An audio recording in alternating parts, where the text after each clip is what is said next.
Mania.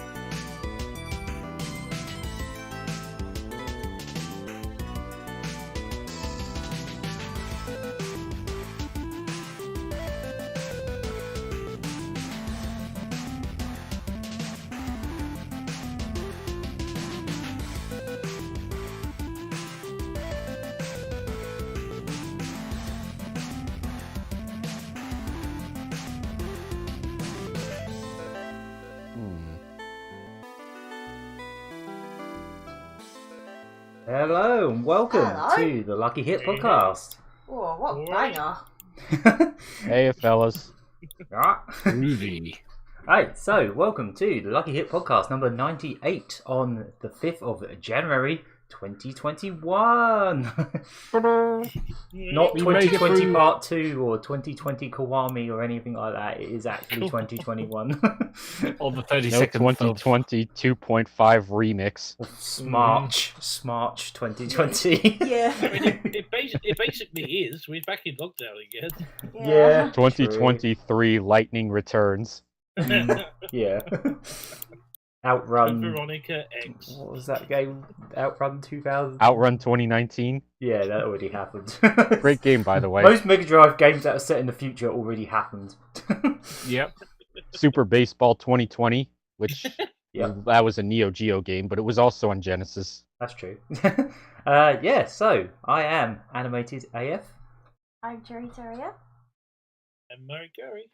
I'm Hunk Thunder. And I'm Elk. And if I ever see 2020 out in the streets, I'm going to run it over with my car. Do you have a car? I do have a car, yeah. Oh, okay. I don't like driving, but I do have a car. That's more than can be said for everyone else. I would not trust me behind the wheel of a car. I'm an angry pedestrian. Right, so never mind then. Slowly distancing away from Murry Curry. I don't think I've ever had a joke fall flatter. I don't know. I'm a nervous driver. It's a great start to 2021. Yeah, I'm a nervous driver. I drive very slow, and I'm always looking over my shoulder. I'm always. And then after after I'm done driving, I'm always wondering myself how the hell I'm not dead. Because you drove so slow. That might be it. Right, so perhaps. Alright then. Let's get this lively podcast going then, yeah? Yeah, it's showtime, as it says on the thumbnail.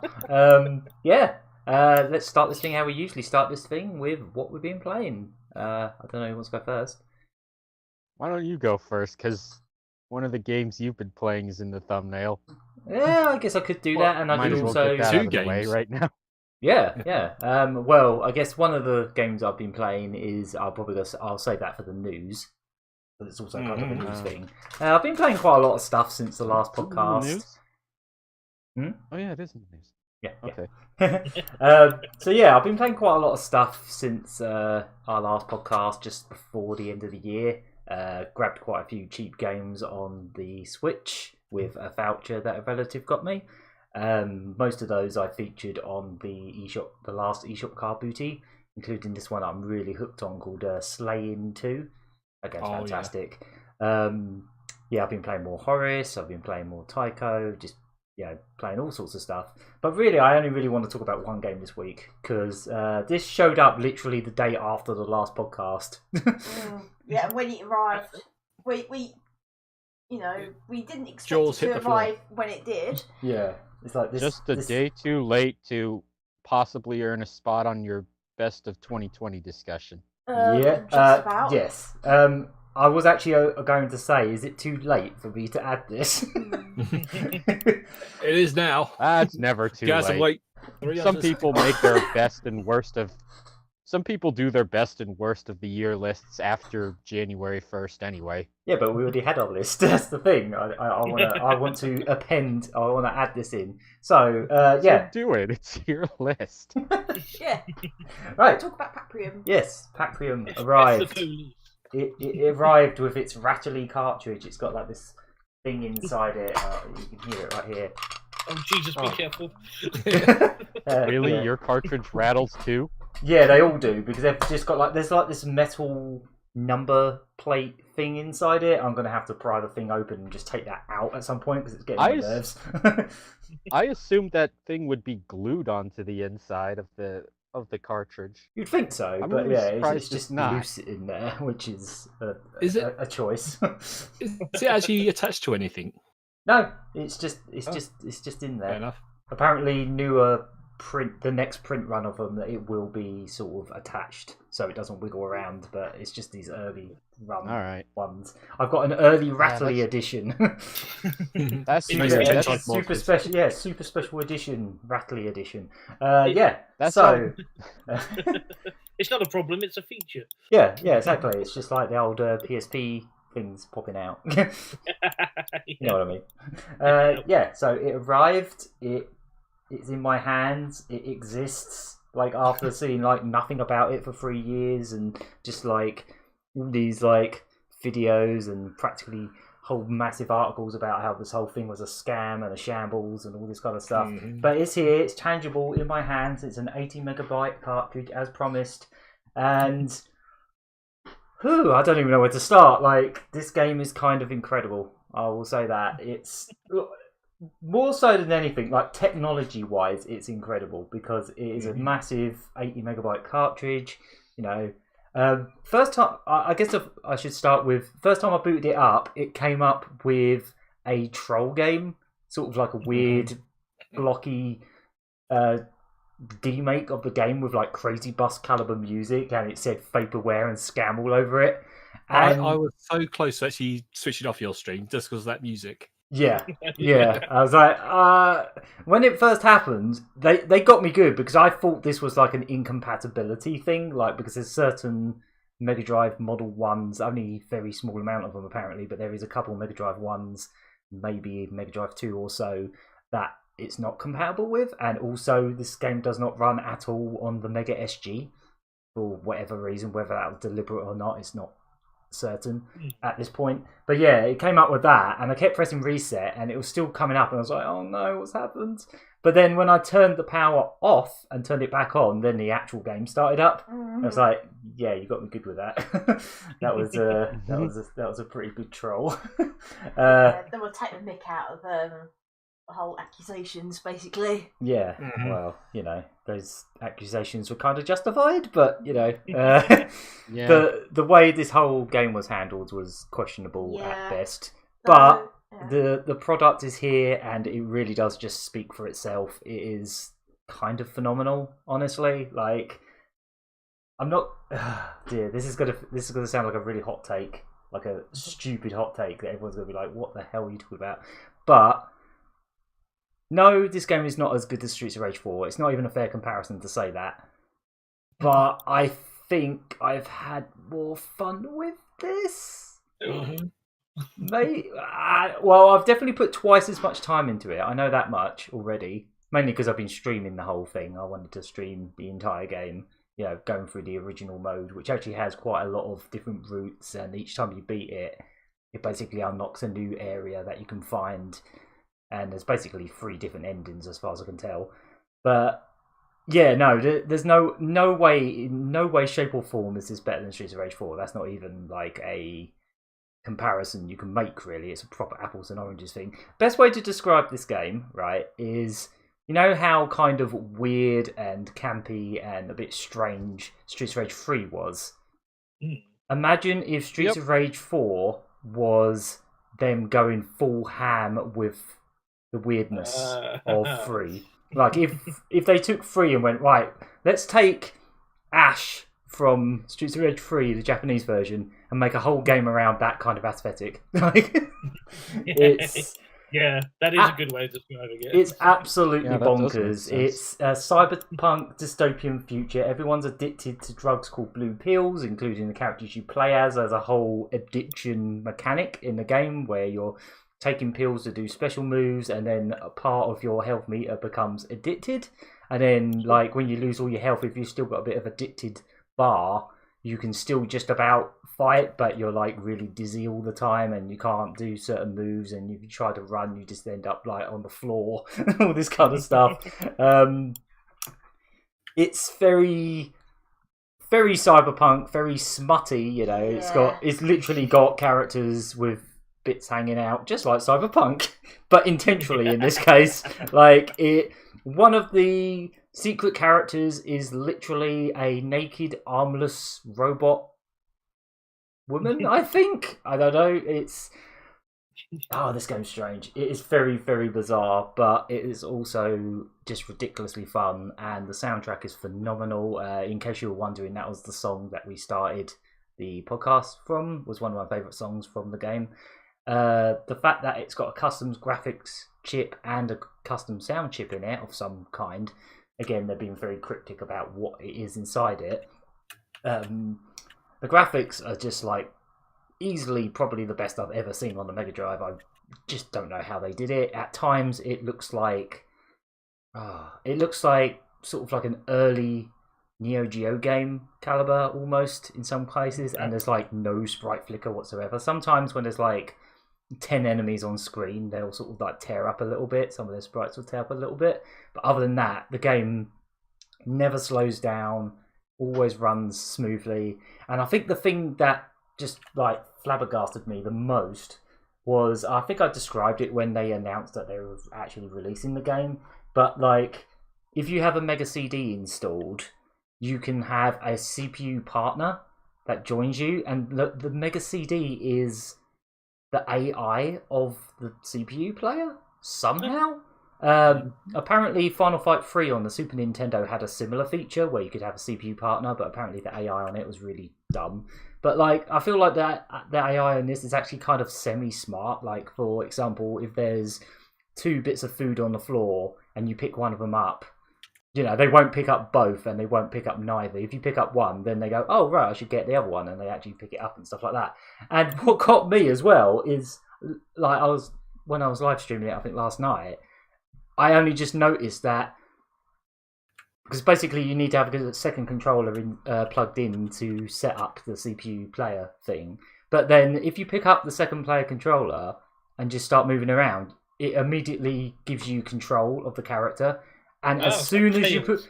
Yeah, basically. And as soon as you put the controller down, the light pops up, the light on the Mega CD lights up again, and the CPU takes over again. Like, immediately. As soon as you put the controller down for like 2 seconds.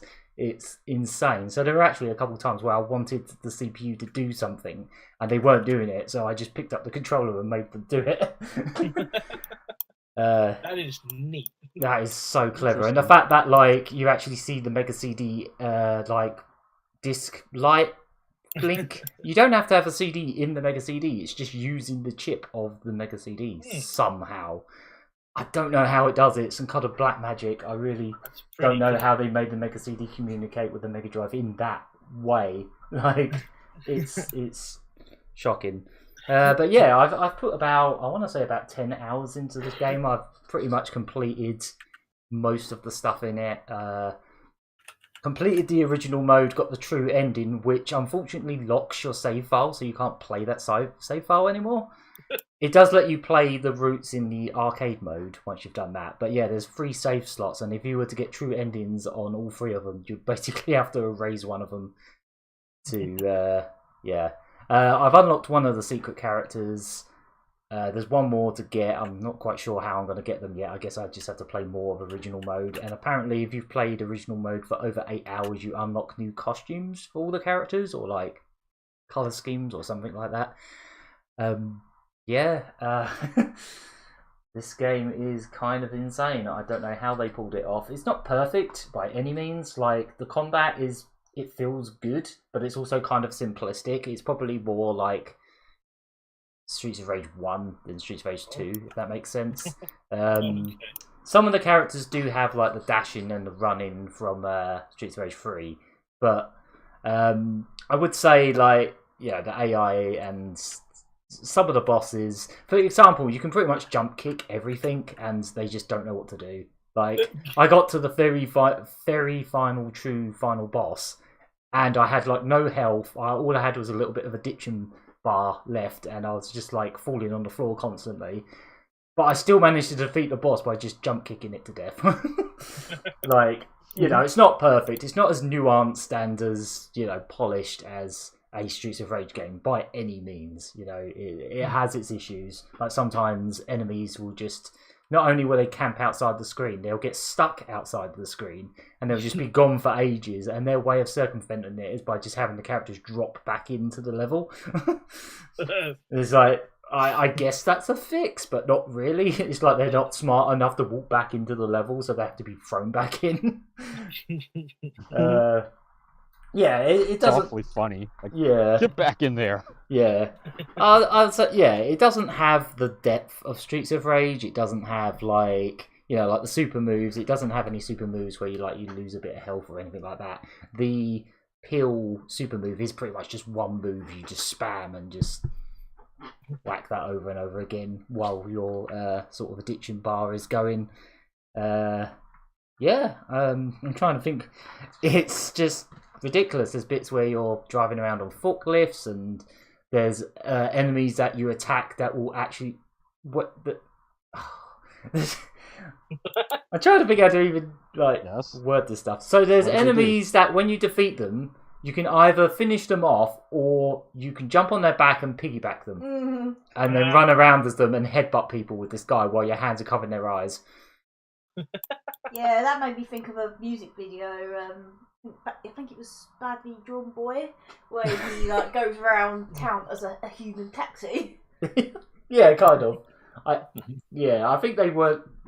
Maybe they are human taxis. I really don't know. It's a very strange game. Very strange. I'm really glad I got to play it low, and I really hope one day they do port this to other systems, because I think it would be a crying shame if this, what is now an extremely expensive game to buy, when they even get it in stock. I really hope this isn't the only way. A bit like how PS Solar, they did eventually release that on all other consoles, and if they want to make their money back, they should most definitely do this. If they did want to put this game on the Switch and other consoles and PC and stuff like that, they might actually recoup some of the money that they lost on this game, because it was an absolute nightmare to get done, because apparently they got scammed out of all their funds at some point, and that's why the game was delayed for so long. Yeah, basically the game came with this massive piece of paper that was just basically explaining what happened, and also has some really questionable jokes in it, but I don't know. This game just gives no Fs whatsoever. To the point where they put it on the cartridge. It literally, it's literally saying the F word on the side of the box. Yeah, the Fonzie guy who came up with this game, he really seems to fancy himself a rock star, doesn't he? Yeah. Definitely. I would say complex. a bit of a god complex. I think he's got some very strange opinions about new and old technology. It was like, oh, don't play this on a Mega SG because it won't last anyway because it's new electronics, and it's like, you put new chips in a Mega Drive cartridge. And he's suggesting that Genesis and Mega Drive consoles are going to last forever, despite them being older than the Mega SG. Yeah, and then just because something's old doesn't mean it's going to last forever. See the Dreamcast. Mm-hmm. I mean, I don't think I've... See Cars from decades ago. Yeah. Well, I guess I'll let you guys speak, because I could talk about this for ages. But the soundtrack's phenomenal. The graphics are phenomenal. The gameplay is decent. I wouldn't say it's the best in the world for a scrolling beat 'em up, but it is pretty damn good. You can jump into it and just immediately get it. It's really fun.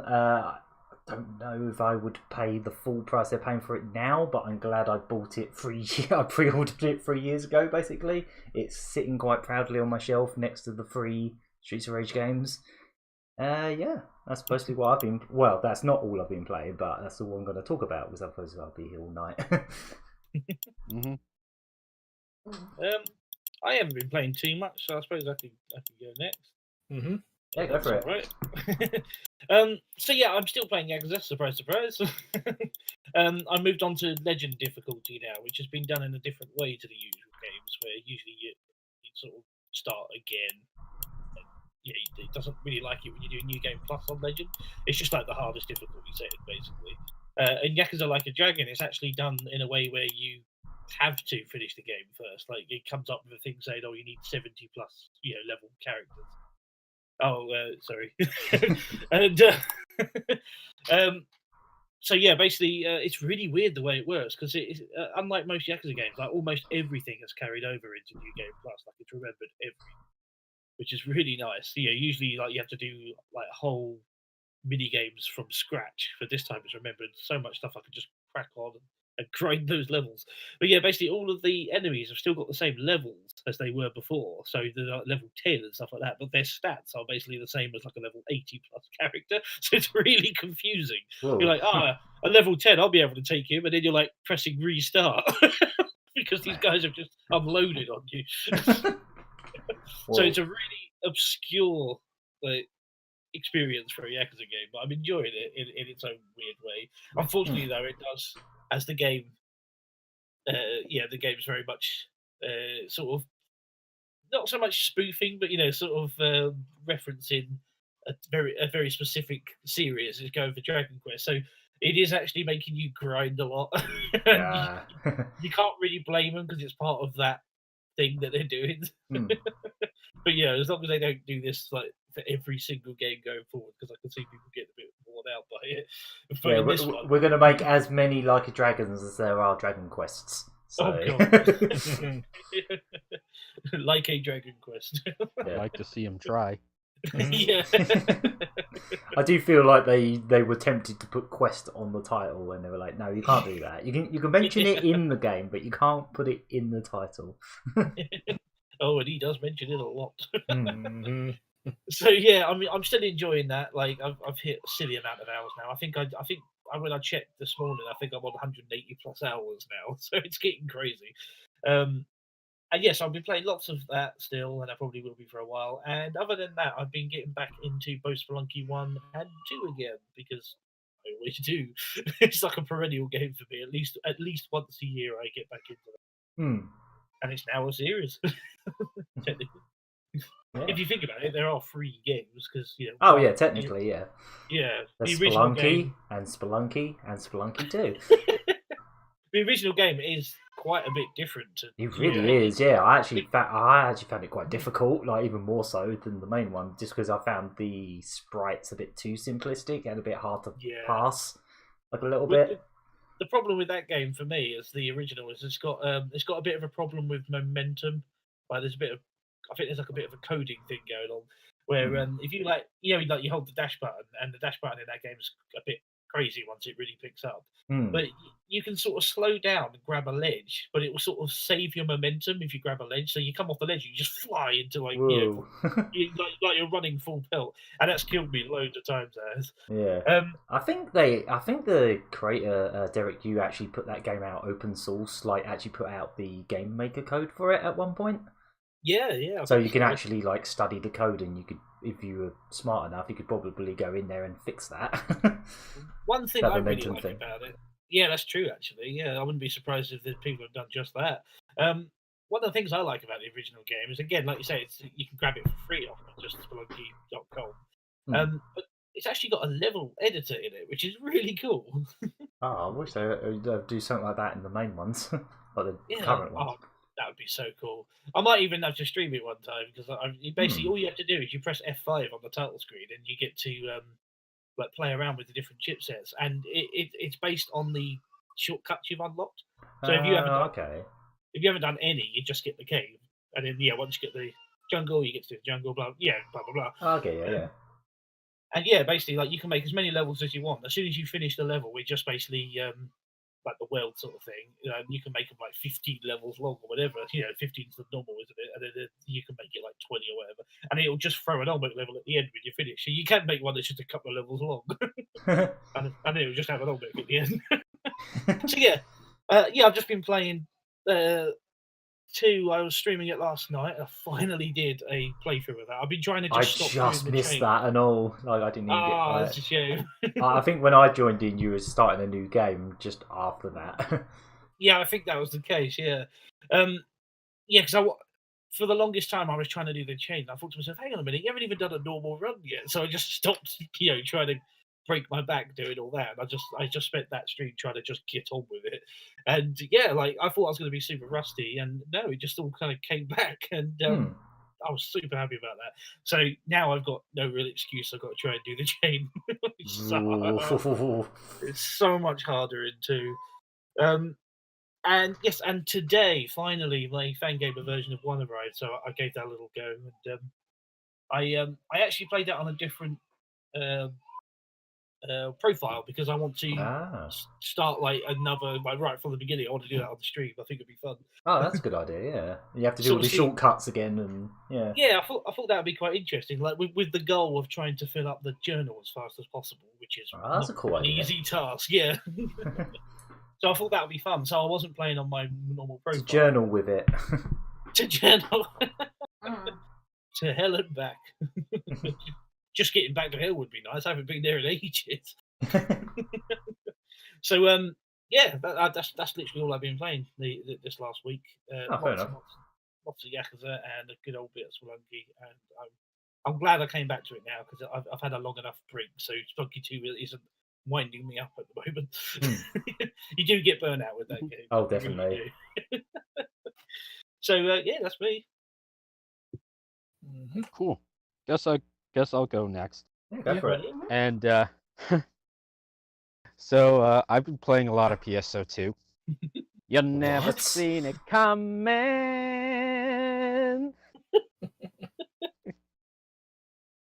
And starting on this. What's with the silence on this podcast? Oh, good lord! I'm the one. I'm tired. So on January 1st, the Christmas event ended, and a new Rappy New Year event started. Yeah, see what they did there. See what they did there. I like that. Yep. So the shopping plaza now has a Japanese shrine in it, where you can go up to it and get New Year's fortunes, and you get one every day, so you can keep going there up until the event ends on the 20th. But there's going to be a lot of Rappies that show up during this event, which will drop some items that have some special Rappy factors in them, I think it's called. Basically, Rappy when you factors. Yeah, basically when you get weapons or armor from certain enemies, there's a chance they'll have a certain factor on them. Usually it's boss enemies. Sometimes there's also factors related to during different events, such as a Santa factor or a snow factor during the Christmas event.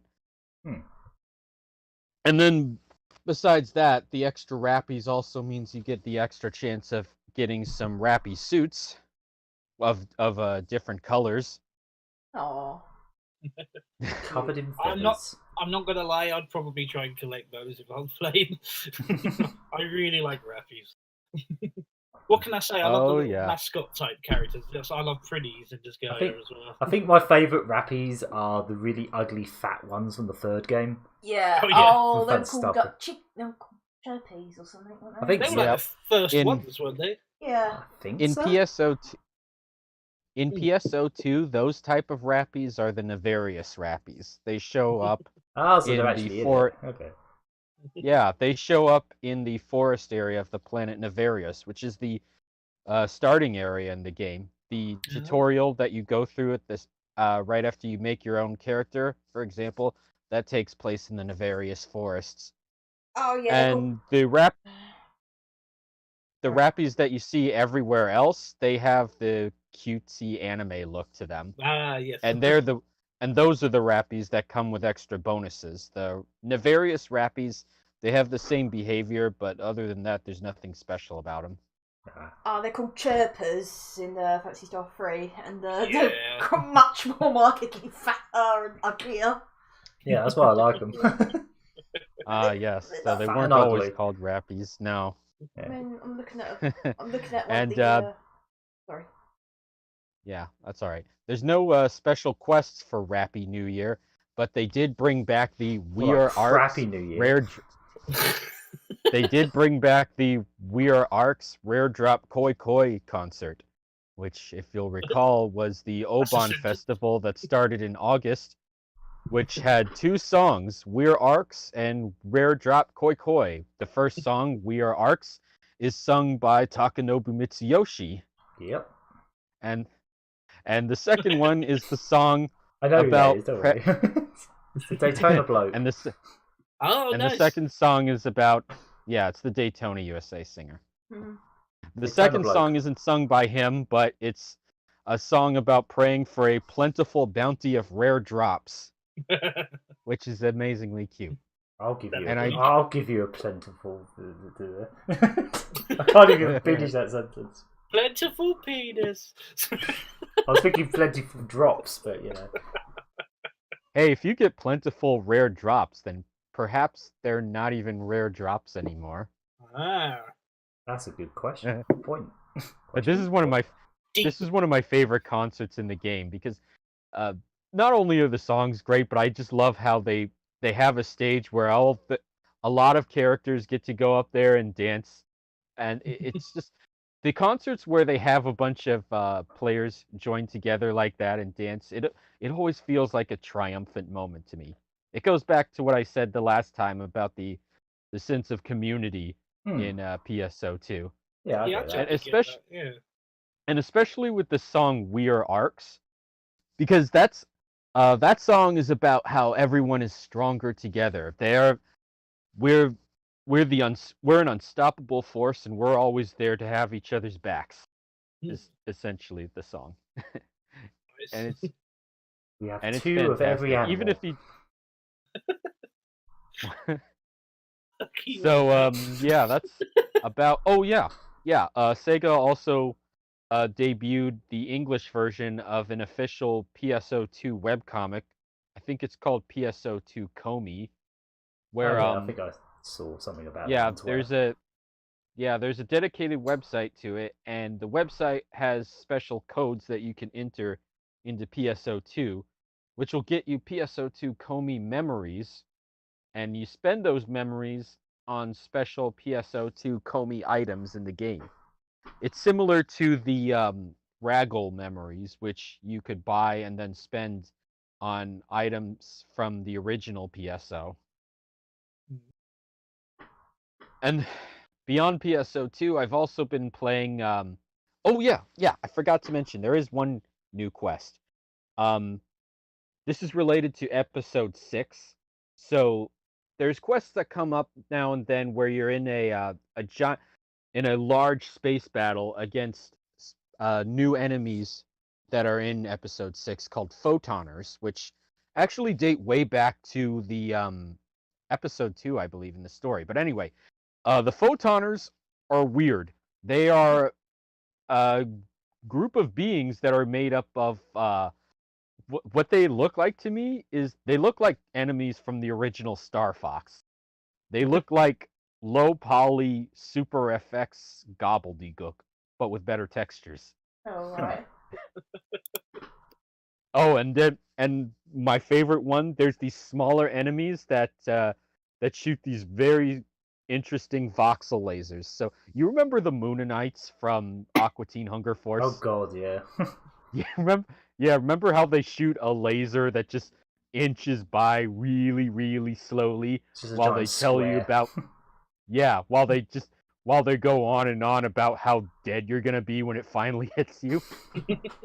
So there's Photoners that shoot a laser that is exactly like that. It's a big laser made up of voxels, but it just inches by really, really, really slow. And if you're not careful, you might run into it when you're maneuvering around them during battle.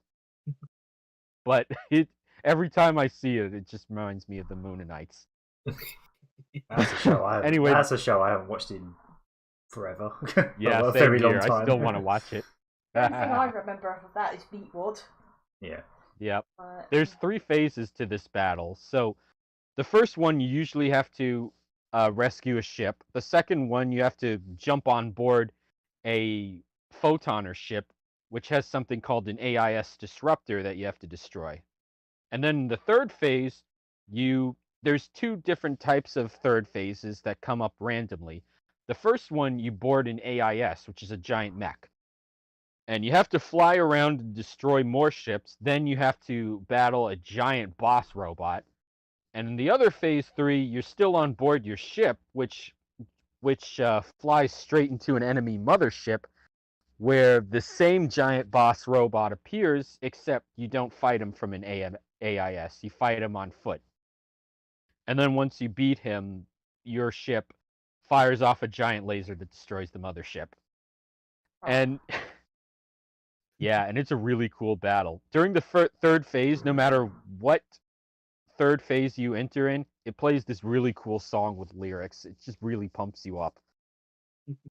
So now that's about everything in PSO2. I've also been playing Ninjala some more because the third season is going to end tomorrow night. Oh, blimey. So I'm playing through it as much as I can because I'm almost done with all the tiers in the season.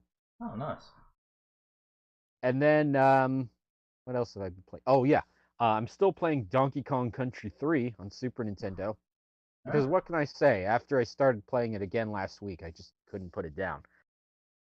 And I think part of that is the thing I talked about when I was playing Donkey Kong Country months ago, where that game came out at the time where I was at that age where I didn't actually play through most of the later levels in games unless they forced me to, because for some reason I couldn't get it through my head that there was more to the game than just the first couple of levels.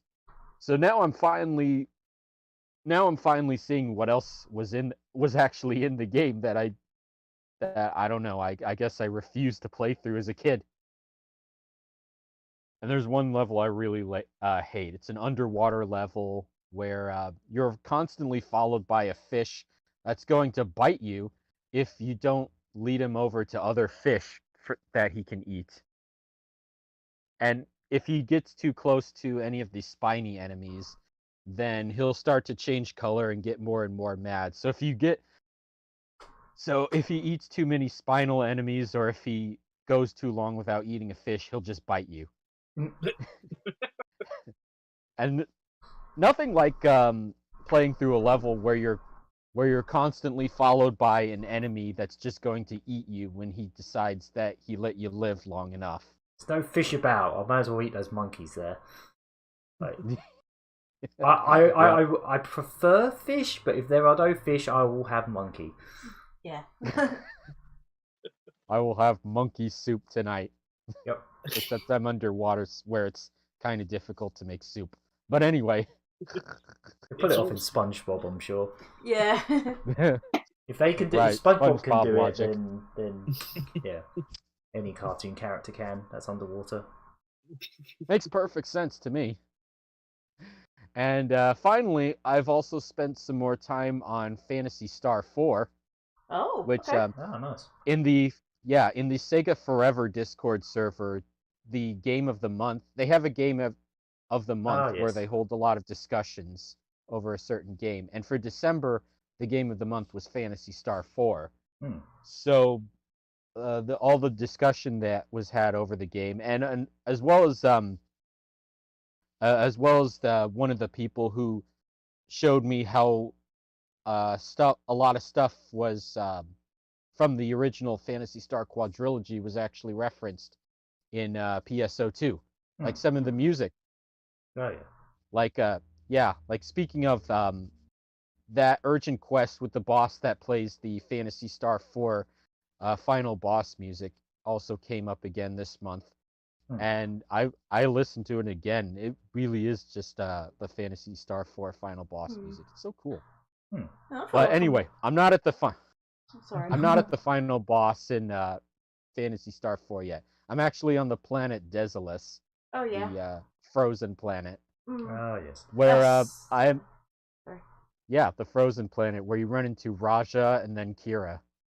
And I also ran into a village that's completely destroyed and overrun by zombies because of a certain illness going around where there is no cure, and the medical staff have to occupy another building to make room for all the patients.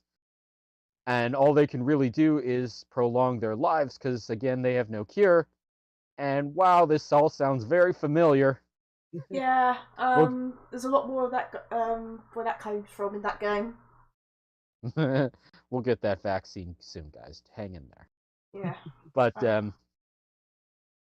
yeah, so in that point, there's also a character from a previous Phantasy Star game. I'm not going to spoil this for anyone who hasn't played it, but he comes up soon after you come across that village, and that really shocked me. Really makes me want to play through the I guess I shouldn't say which of the earlier Phantasy Star games, but I haven't Just say beaten all of that them. one yet. All of You them. should play all of them. Especially I as am playing Yeah, I am especially- playing all of them. I've beaten neither yet, but so far I'm on track to beat Phantasy Star 4 first. Possibly. Well, I think I know exactly who that character might be. So yeah, Hmm. go for the Oh, go for the beginning. Yeah, Yeah, of course you would know who that is. I feel like I'm missing And I out also on like talking about Fantasy Star on the Discord. Yeah. On Sega I Fever.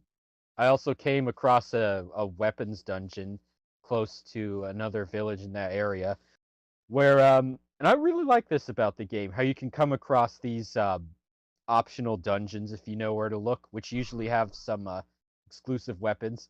So I like how Ren, the android who travels with you, he knows all about these places, and then when you find one of these special weapons, he's like, "Oh yeah, this I know what this thing is. It's compatible with my systems. I'll install it right now."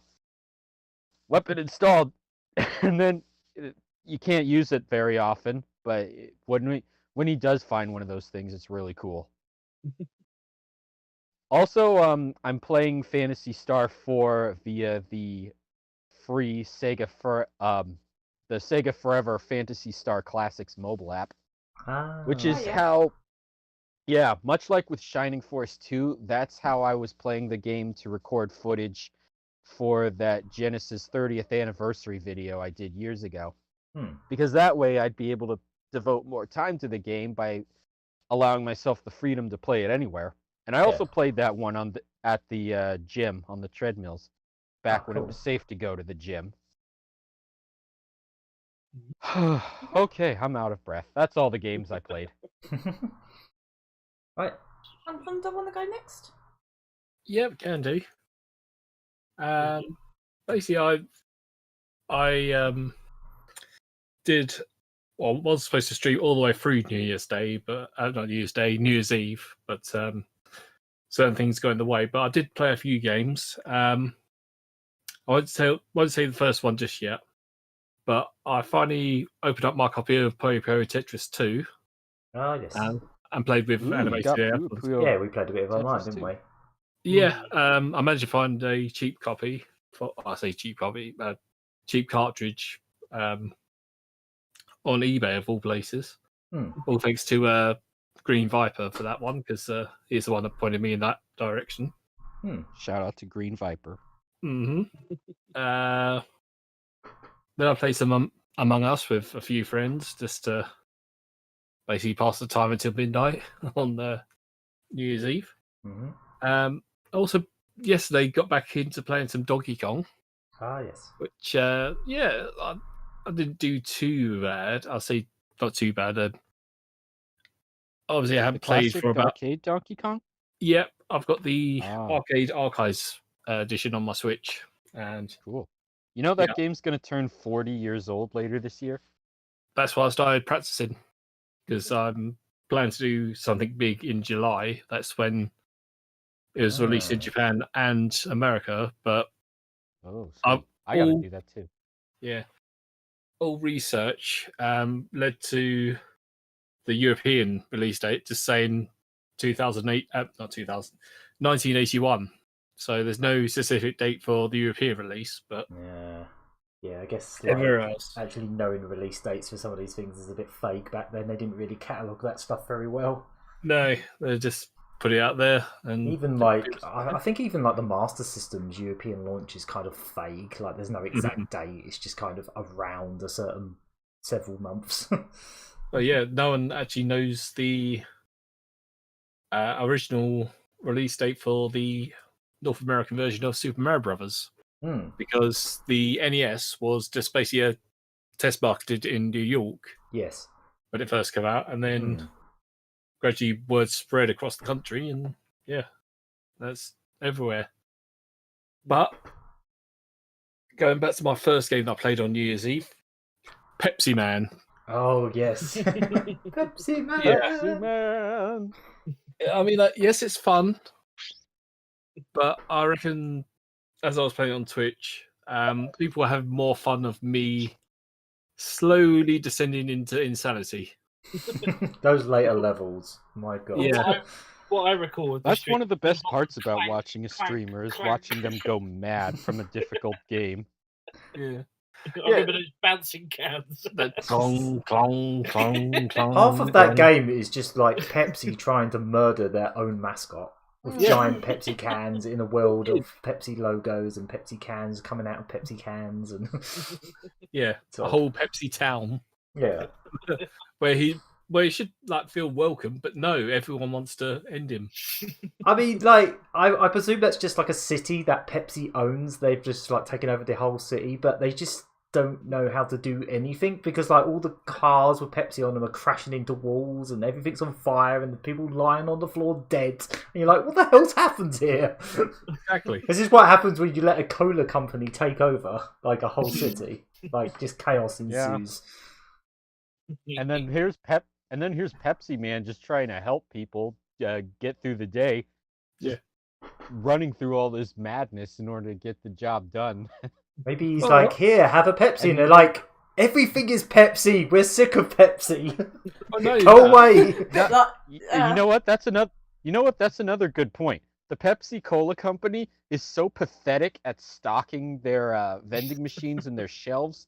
They need Pepsi Man to deliver the goods whenever people actually do want a Pepsi, especially with the delivery drivers they hire. Well, not only that, but you're supposed to be taking Pepsi cans to the vending machine. But when you get to the vending machine, the first thing you do is actually take a can out of it. So it doesn't make any sense. Oh, maybe they're just really thirsty and they don't have any money. They're just like, I'm so thirsty. Yeah. Get a job. I just had a thought of them. Yeah, I just had a thought. It's like, if I just stand here for a little while longer, maybe the Pepsi Man will give me some free samples and stuff. But no, he just takes a can for himself, gives himself a thumbs up, and then runs off again. And some random American slob guy on a sofa speaks a lot of broken English. Yeah, that stuff's glorious. As the game is basically a Japanese exclusive, they try to basically make it as basic as possible. So you get this man coming up at the end saying, "Pepsi for TV game." What does that mean? He's like some proper stereotypical slobbish American guy, isn't it? But he just says all this really like jank English.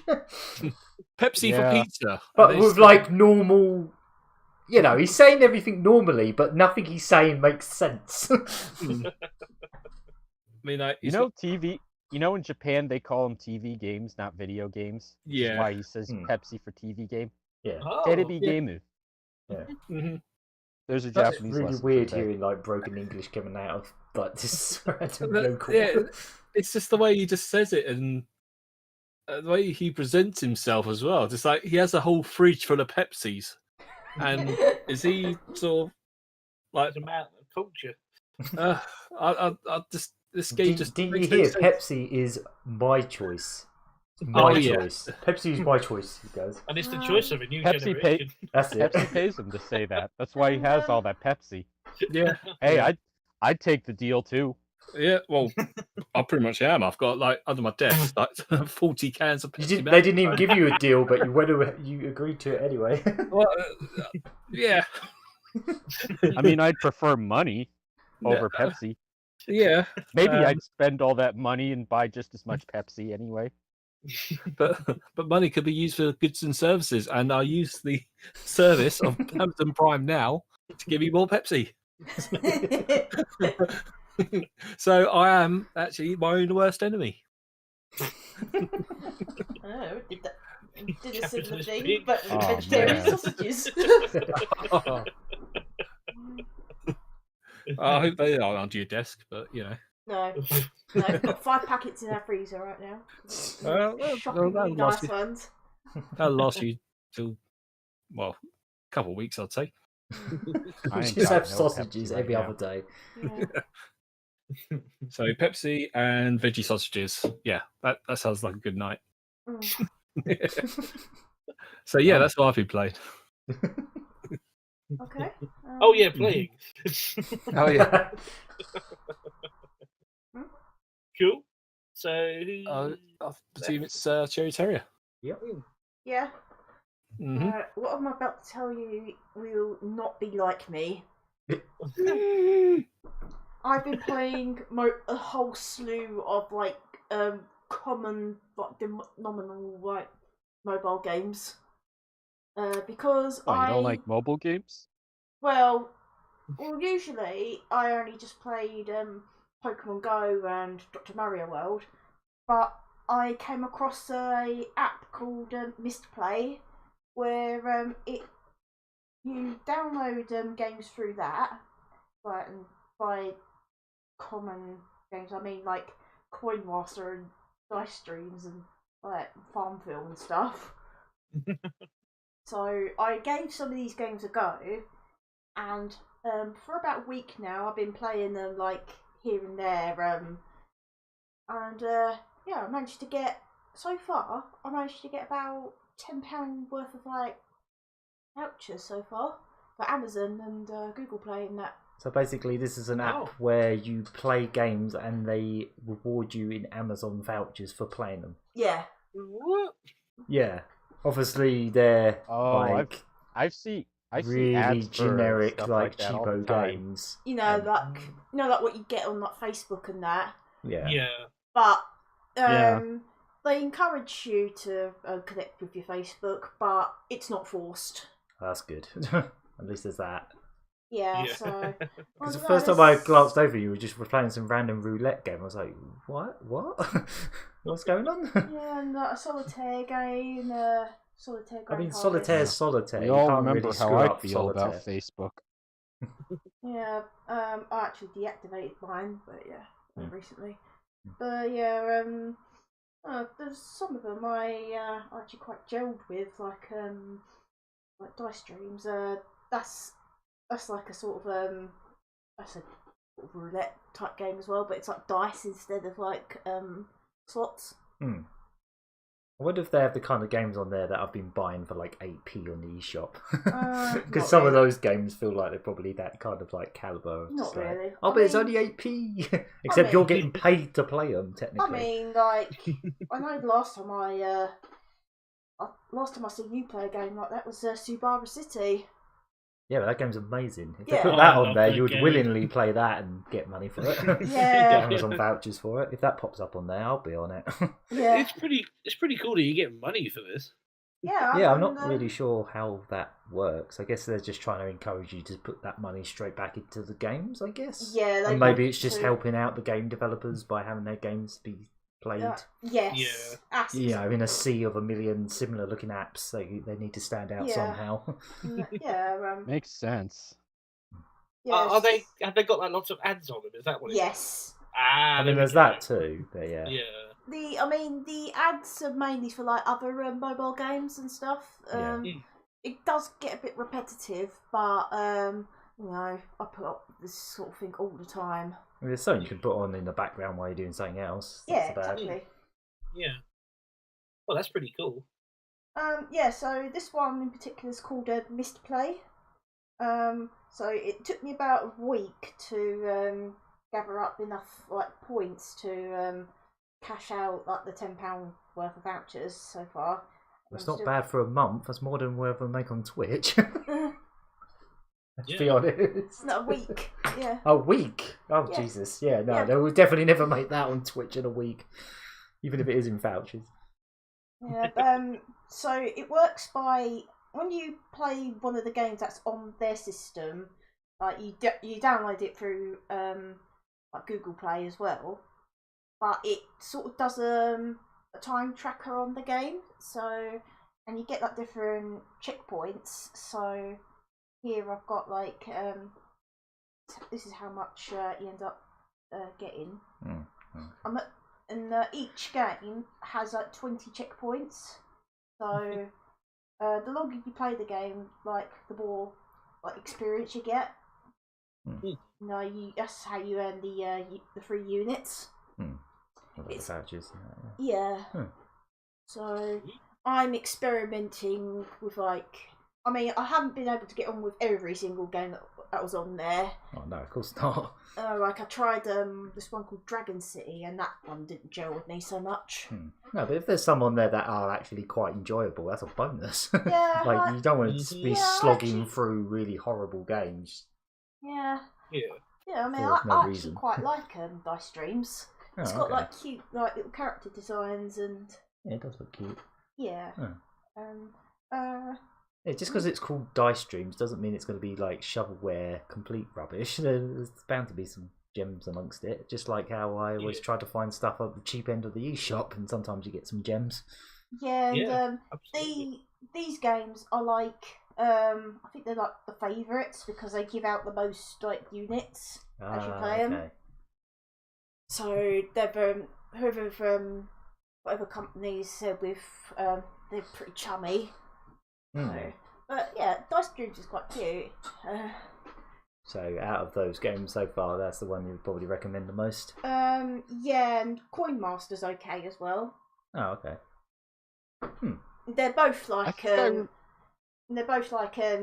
where you you either do slots or roll dice, and you have to like build houses in a village. That does sound like the most mobile game that has ever mobiled. Yeah, like Farmville and all that.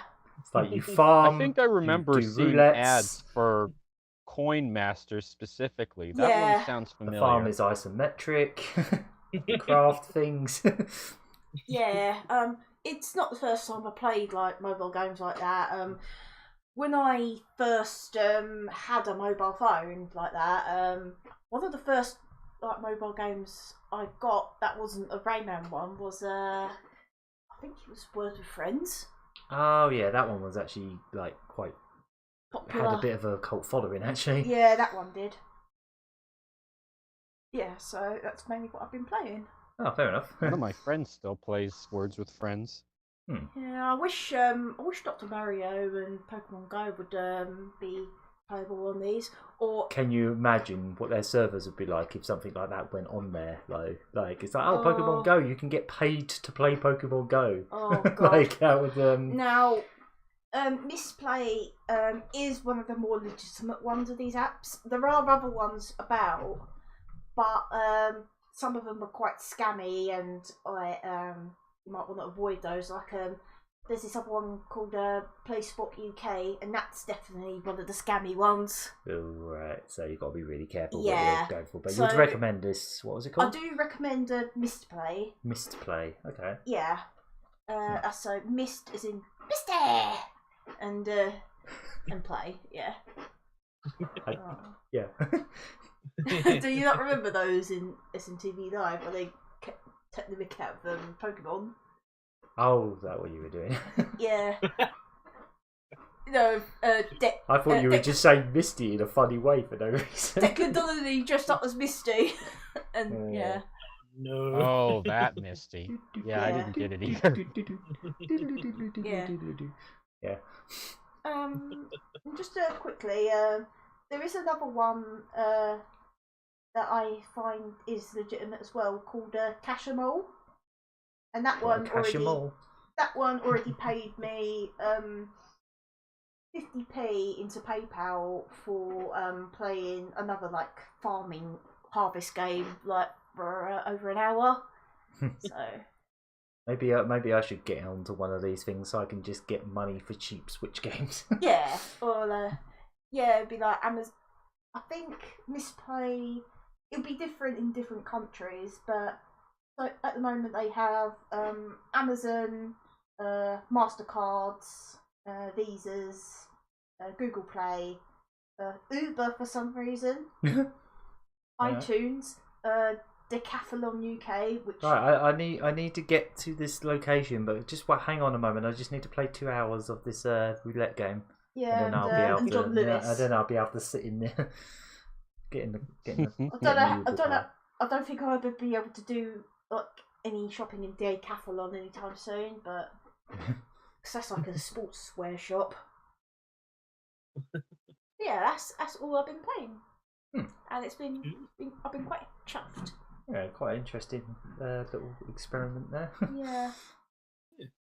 Right, I guess we shall move on to the gaming news, and I guess this also comes down as sort of what I've been playing as well, so I just saved it for here. But yeah, the end of December was pretty crazy, I feel. Yeah. Like, you know, Paprium Just a arrived little bit. in the mail, all kinds of stuff was just kicking off. But yeah, Hidden Palace, which is a video game preservation website, had been doing a couple more prototype reveals. So basically on Twitch they do like these reveals where they show what they've what they've managed to dump recently for the first time.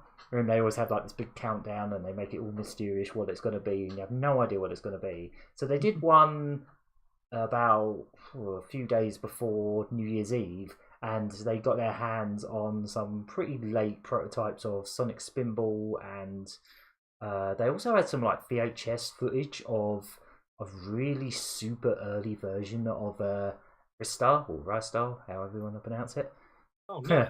Yeah, it was actually like an animation test screen where they were trying out different designs for Ristar. This was back when the game was still called Phil, and this video was from like 1993. The game came out in 95. Like, it was that friggin' early. But yeah, they showed off a couple like Mega Drive prototypes and stuff like that, and then they said, "Oh, we've got a big one coming on Christmas Eve, 10 p.m. UK time." I was like, "What could a big one be? What's left at this point?" Especially when it comes down to, because they were showing off Sonic games. Obviously, there was no guarantee it was going to be a Sonic game, but like in the last few years, they got their hands on that insane Sonic 3 prototype with all the crazy early differences and like completely different music and all kinds of wild stuff. There was a Sonic CD prototype a while back with a salad plane. There was all kinds of crazy stuff like that. But yeah, there's literally just one. It was pretty much just one blind spot in the entirety of Sonic preservation, and that was a Sonic the Hedgehog 1 prototype. There has never been one. We've seen screenshots, we've seen video footage. We literally saw, I think the first exposure to an early version of Sonic 1 was in Wayne's World in the background on some CRTs. There was just like, you know, an early version of Marble Zone with UFOs in the sky. And it took years for people to even notice that was there. I was like, hang on, that's from Sonic 1, but it's different. Yeah, so, yeah, literal...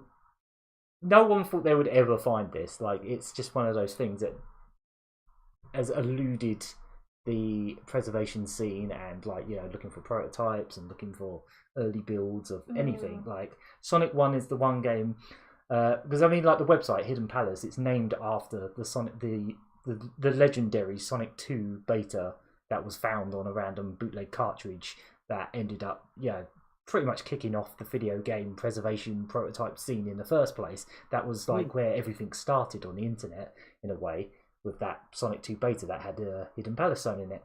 So yeah, on New Year's Eve they had a little countdown. I actually streamed myself watching this because I was literally at the start of this going, it's not going to happen, but can it please be a Sonic 1 prototype? And then it came up. It was in a tiny little window for a start because they forgot to enlarge the emulation image. It showed a default Mega Drive Sega logo, and I thought, well, it's a Mega Drive game. I don't know what Mega Drive game, but it's a Mega Drive game. And then... Yeah. And, oh, God. It actually happened. Yeah, it actually got unearthed. They actually found a early build of Sonic 1, but what I wasn't prepared for was how early this was. So it had the press start button at the start. It has like a flashing press start button thing on the title screen. That's the thing. It started. It didn't even have the iconic Sega screen at all. Like, that wasn't even implemented yet. That's how early this is. Straight off the bat, you don't even realise that until afterwards, but it didn't even have the big Sega shout at the start. It just had a default Sega logo that most Mega Drive games have. So yeah, this was found by someone that just goes by the name of Buckaroo. So I guess you could just say people were just plonking pieces on it preservation until it finally Buckarooed a Sonic 1 prototype. I don't know. Yeah, you could say that. But yeah, they revealed it cost on them $1 million buckaroos. That's the thing. Like, when it comes to like them finding these prototypes, usually there's a big, long, complicated history about how, you know, trading the cartridges and finding the EPROMs and then trying to clean them up and get them working and all this kind of stuff. This is literally the simplest story in the world. Hidden Palace got contacted by this guy called Buckaroo. He had the cartridge. He sent them it over. They dumped it. That's it. That's the whole story. Wow. Supposedly, anyway. Cool, Buckaroo. Yeah. Well done, mate. But yeah, it doesn't have a known build date, which is really unusual for prototypes because usually they just go into the code and they can see exactly when it was burnt or to the EEPROM. But they have no, as far as I can tell, they have no idea because usually when they do these streams where they reveal a prototype, they don't say the build date straight away because they want to keep it as like a little surprise. But the whole time the stream was going, which was like 2 hours, I was like, they still haven't shown what the build date is. How old is this? And I was sitting there for ages, like, you know, the game came out in what, June? I was June 1991. Yeah, June 91. So as it was going on, when it started and it was in Green Hill Zone, I was like, oh, there's a few little differences, and obviously the wrecking ball that rolls around on hills was there, so that was the first big thing that stood out. Because obviously that's a thing we'd very briefly seen in like Nick Arcade footage of like this kid running past it and it was just rolling down a hill. The same wrecking ball that Robotnik uses in the first boss, but as an actual item that moves around in the level and is actually kind of a trap. It can actually run you into spikes and stuff. But yeah, as the stream was going on and they were showing more and more of the game, my estimate for its build date kept going backwards and backwards because like Green Hill Zone was pretty much complete. It was different in some places, but it was mostly the same for the most part, except for some slight layout changes and obviously the wrecking ball and some other little things. Then they got into Marble Zone. It had the UFOs, as we were hoping. They were right there, floating around in the background. Again, Marble Zone was mostly the same until you got to Act 2. There was no boss whatsoever, just a hill and a checkpoint. Or, you know, like the sign at the end. Oh, also, when you finish a level, you can make Sonic fist pump into the air, which is really cute. Like he jumps around and goes, yay! Yeah, I don't know why maybe he did that. I wonder if that influenced his animation when you finish a stage with Sonic in Sonic Mania. Most definitely, absolutely. There's a lot of references to, you know, what little we knew about prototype versions of Sonic 1 in stuff like Sonic Mania. Like, the debug mode does let you have the wrecking balls with physics in Sonic Mania as well. But I was actually really surprised how good the physics are in the original game. Like, if you go into debug mode in this prototype, you can actually, like, put one of the wrecking balls into, like, those big tunnels that go in an S shape. And they will actually roll down it properly. They basically have the same physics you do when you're rolling. It's really clever. But then if they get to like a edge of a cliff or something, they just sort of like jump off. But yeah, they got to Marble Zone. Yeah, there was no boss at the end. Also, you get lives after 50 rings and 100 rings instead of just 100 rings. And there was no special stage ring whatsoever. And then they started getting into later zones, and every other zone after, like literally every zone after Marble, Casino Night was mostly there, but the background was completely different. It had all these signs saying like "good luck" and "goodbye" and all this kind of stuff. Are you talking about Spring Yard Zone? Spring Yard, Casino sorry. Night was Sonic. Yeah. Casino Night was I'm Sonic getting my 2. words confused. Yeah, and it was actually called Sparkling Zone in this prototype, so that's interesting. Basically, everything we've ever seen in early screenshots was present. Like Labyrinth Zone had a completely different, much nicer background. Scrap Brain Zone was called Clockwork Zone, or rather Clock Orc Zone, because they forgot to render a W apparently. And that's the thing. After Spring Yard Zone, which again didn't have a boss, and it also didn't have Act 2 at all. Like Act 2 was completely absent. Every single zone after that was barren and practically barely started. Like you literally went into most of the other zones, and they've literally plonked down a few slopes and some platforms, but there was no rings, no bandits, no items, nothing. Just the music and some scenery, and that's it. Like every zone after that, there was no final zone. Most of the Scrap Brain Act 2 was literally empty. There was like nothing in it. It was just the background, which wasn't. The background was the foreground, like they were using the same graphics. It's so unfinished. It's ridiculous. I can't even imagine it. I really wanted to see a build date because I wanted to see I wanted to have an estimate for how long it took them to finish the rest of the zones, because I know in interviews they've stated that they basically spent most of their time making that game on Green Hill because they wanted to make the first impression the best it could be. So they basically made sure Green Hill was perfect before they even touched the other zones. Like they weren't even that bothered about starting those until they made sure that first 5 minutes of playing the game was just exactly how they wanted it. And then they started working on the other zones. And you can really tell from this because Green Hill is practically almost done, but every other zone is like they've not even started. Like they plonked down some platforms and they haven't even got that far. So I can't even imagine what the build date of this game is. Like I wouldn't even know where to begin. But yeah, they also digged into the code on the live stream and found a bunch of stuff within the code, including bullhogs that drop their like little cannonball things downwards that are in Green Hill, which again was in that Nick Arcade footage of basically this kid on Nick Arcade, like this American game show, video game show. He actually got to play Sonic 1 before anyone else, and it was like, oh, get 20 rings as quick as you can. And unfortunately, he was really good at it and got them really quick, so we barely got to see any of it. But yeah, he runs past the wrecking ball, he runs past the bullhog and stuff like that, and it's just like that is like the only footage we've ever had of an early build of Sonic 1, pretty much, other than the background of Rain's World. Yeah. So yeah, they revealed it on New Year's Eve, 10 p.m, and then when the stream was over, they said, "Oh, it's releasing at midnight UK time." I was like, "Yay!" Right. Okay, that's what I'm doing with my New Year's. I'm staying up anyway, so I'm going to download that immediately and chuck that on my Everdrive, and I did.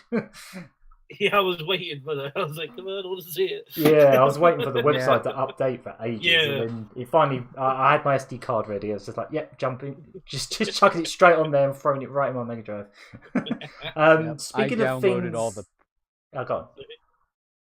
I was just going to say I downloaded every prototype, including the Sonic 1 prototype that they debuted that night, so I'm going to try those later when I definitely give it a go. It's enlightening. It really, like, I saw people on my Twitter feed that they develop games themselves, and they just said it was so nice to see like one of their favourite classic games in a completely unfinished state. Like it really like inspired them, it's like they're looking at their projects that are half done and being like, that gives them the motivation to keep going,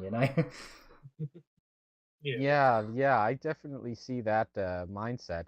It's always nice to see a legendary game in a half finished state, just to see how it progressed and figure out why why some things in the game are the way they are. Yeah, exactly. And you've got to think this is the first Sonic game, so it's not like they had anything previously. It's not like with Sonic 2, where they literally built that on top of Sonic 1 and they already had the fundamentals down. This is them making a brand new, kind of unique, especially for its time, a very unique platformer with very unusual physics and unusual sub-pixel based slopes and all this kind of stuff. So Buckaroo will apparently be auctioning the cartridge off in February. Whoa. So that's gonna be fetch a price. Yeah, that's gonna be an auction to And all keep options. it. Well, just keep an eye on. It really is. Apparently, the guys at Hidden Palace are going to be amongst the people bidding. So good luck with that. Yeah, that's good. I'm sure we'll be talking about this sometime in February, like how much it went for, because I can imagine it's going to be quite a few figures. I think it's going to be a lot of money. This is something people have been literally looking over 20 years for, or pretty much since that Sonic 2 prototype was found. They were like, right, we need Sonic 1 now. From here, the only thing they could do better than this now would be to find that original Tokyo Toy Show 1990 Tokyo game. Yeah, there was Toy Show. I think it was Tokyo Toy Show or something. But there was basically Tokyo Toy Show 90. Yeah. Yeah, that's the one. Basically, that was the first time they ever showed the game. Apparently, it was too fast. Everyone just found it impossible to play.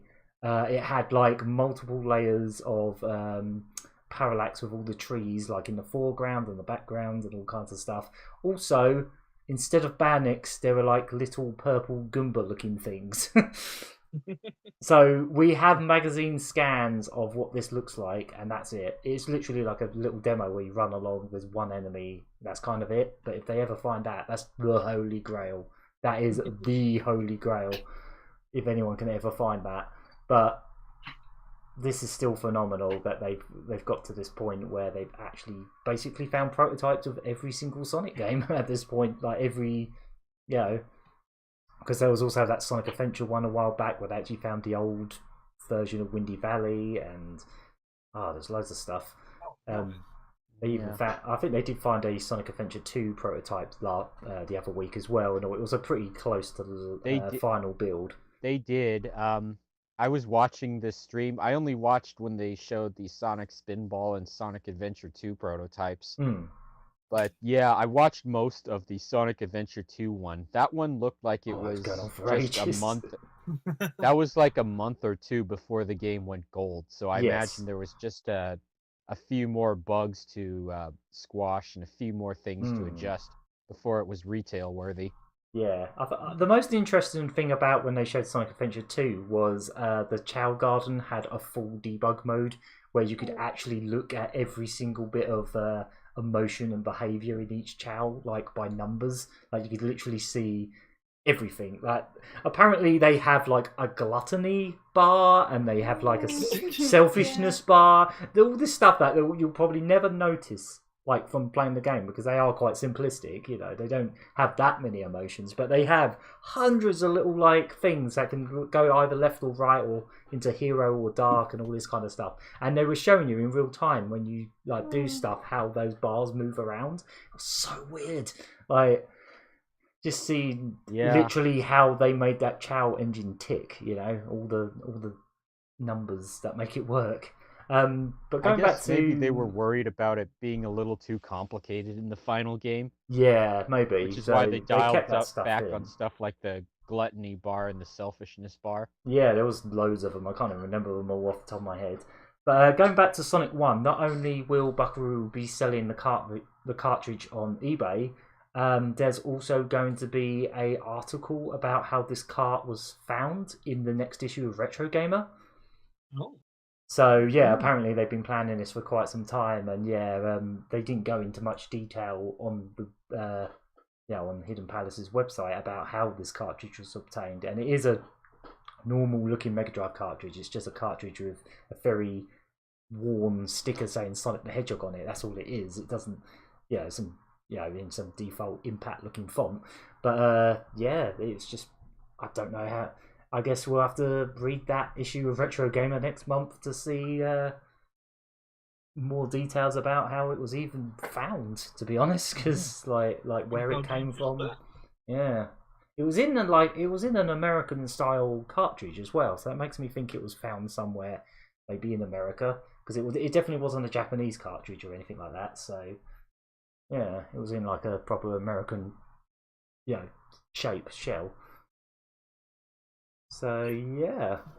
A literal last minute of 2020 miracle happened. Yeah. I was really flabbergasted. Like, I don't usually do that thing where I'm so when people get like really overwhelmed in that and they put their hands over their nose. I never do that, but I did that when that was going on. I was in complete silence for most of that stream, just staring at it and be like, This is real. It's real. I can't believe this didn't My actually dreams exist. came true. Like the band, dreams come true. Hey. Yeah. All right. Well, we'll move on from that. It's not exactly new news anymore. It happened almost a week ago, but it was 5 days ago. But yeah. Still pretty special though. Pretty damn nice way to kick off the year. Like literally downloading this prototype as the first thing I do in 2021. Yes. One more good thing that came from an otherwise dreadful year. Yeah, exactly. They really cheered me up that evening with Yeah, that. Like I would have been happy if it was pretty much anything. I would have been happy with pretty much anything they revealed that night, but they literally gave me the thing I was begging for. Like before it even started, I literally had that little Sonic Cable guy statue on the webcam going, "Oh please," and it happened. It's like I summoned it again. Was what I was saying about the really early video of Rystar they showed as well? I was literally playing the Game Gear version of Rystar minutes before that stream went live. Yeah, I remember. I was so weird. Like they started the show, it was like I was literally just playing this. Not the same version, but same franchise, I guess. But yeah, Call it a franchise. Yeah, if you can call it. Yeah, good point. Yeah, game, single game, singular video game. One hit wonder. Yeah. Sega had a lot of those. Yeah. Right. So moving on, I guess we shall go into a bit of PlayStation news. This one's a bit interesting. I just saw this. I saw this come up on my Twitter feed, basically. So this came from a Japanese source of like the actual, from Sony of Japan. But apparently Sony are stopping manufacturing of all but one model of the PlayStation 4. Yeah. Already? We're in the next generation, so. Yeah. I mean, basically It's not even the type of model that I anticipated them continuing with development on. Yeah, so they've stopped production of all PlayStation 4 Pros and all but one of the Slims. So the only one that is going to be still produced is the standard Jet Black 50GB one. 500 gigabyte.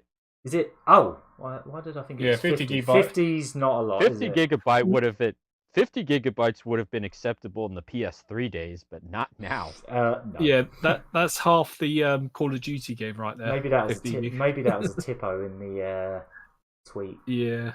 Oh no, it does say 500. That's me. That's me typoing. But yeah, yeah, that's a bit weird. The very first model that should have been the first to you go. think that would be the first to go? Yeah. Yeah. But basically, they're doing this to make more room for PS5 production because they are not meeting demand at all. We didn't really get to go into it on the last podcast because obviously we were doing games of the year. But if we were doing news, it would be the fact that they just can't keep up. They really can't keep up with demand at the moment. That's why they're so hard to get. Not just because of scalpers, but because they just can't make them in time. Yeah, unfortunately, the certain global health crisis really slowed down production for a lot of things, which is why I was actually surprised they still went ahead with the Xbox Series X and PlayStation 5. I was really surprised they didn't delay them to 2021. Yeah, I thought they would do that too, but like Hmm. even the production of the TurboGrafx 16 Mini was halted by that for a while. It doesn't help that there's also been lots of basically the price of like microchips and all kinds of stuff like that have actually skyrocketed in the last year because Yeah. of a certain health crisis. Yep. And also prices, microchip prices are already very fragile when there's nothing like that going on in the world. Exactly. So basically, production of all electronics is struggling right now. So I think this is Sony's way of basically getting what's the priority out there, and their priority is obviously the new console because they're selling like absolute hotcakes, and they can't meet demand at all. They're really struggling to keep demand. So their way of trying to boost it a little bit is to basically stop most PlayStation 4 production, which Oh man. it's weird. So basically, most of all the PS4 Pros that are out there, all the say the white ones and the ones that have got extra memory in them and all that, whatever ones are on store shelves are pretty much the last ones. Yeah. Wow. I mean, they're stopping the Pro. Like, what's the point? I'm of that? really surprised. I thought the Pro would be the one they would keep. But I think what it might be that's is what I there's thought probably a lot of parts that are in the Pro that are also in the 5, so maybe that's a reason as well. Oh yeah, possibly. I hadn't thought of that. But you got to Maybe remember that's it's backwards compatible as well, so it basically has a PS4 Pro mode inside it, so that probably means it has some similar hardware. So I know guess that they makes share sense. some architecture as well. So yeah, maybe that's a way of saving the parts that they would otherwise use in PS4s and put them in PS5s, I guess. Maybe. Yeah. And then because the PS4 Slim was already cheaper than the original model, they could probably start treating that as a budget console, I guess. That was probably their reasoning. Yeah. It's just really interesting. I can't remember a time when, well, obviously, like every time there's a new generation, they slowly phase out the previous generation. But I've never seen them stop production this quickly. Like literally, If you think about just it, over a month or two since the new one came out, they're already stopping production on most of the previous gen. That's crazy. Well, the Nintendo already stopped the production of the Wii U about a year before the Switch, but that was the Wii U. Yeah, exactly. The PS4 is like one of the most successful consoles of all time.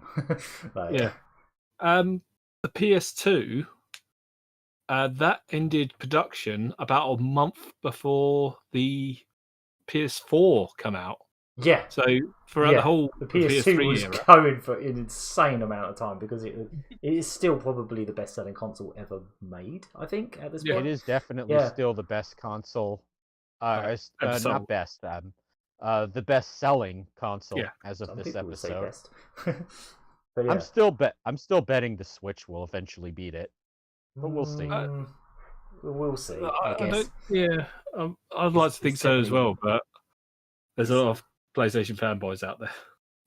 Yeah, you can see how fast the PS4 sold, and the PS5 has already smashed the launch records of the PS4. So, yeah, PS5's still got potential to sell like hotcakes. And yeah, obviously the last year was a very unique year where trying to launch a console during all of that going on was a very strange times. So yeah, very ballsy move. Yeah, I'm still shocked that we technically had a new generation launch in the middle of all of that. I'm really surprised. It's one of the few times that like games generally. I remember the generation that came after the PS3 and the 360. Those consoles ended up going a little longer because of the 2008 mostly because of the 2008 economic crisis in America. Yeah, that's true. Yeah, so but like there was no pandemic at that time. People were still relatively healthy back then. Yeah, just not as well off.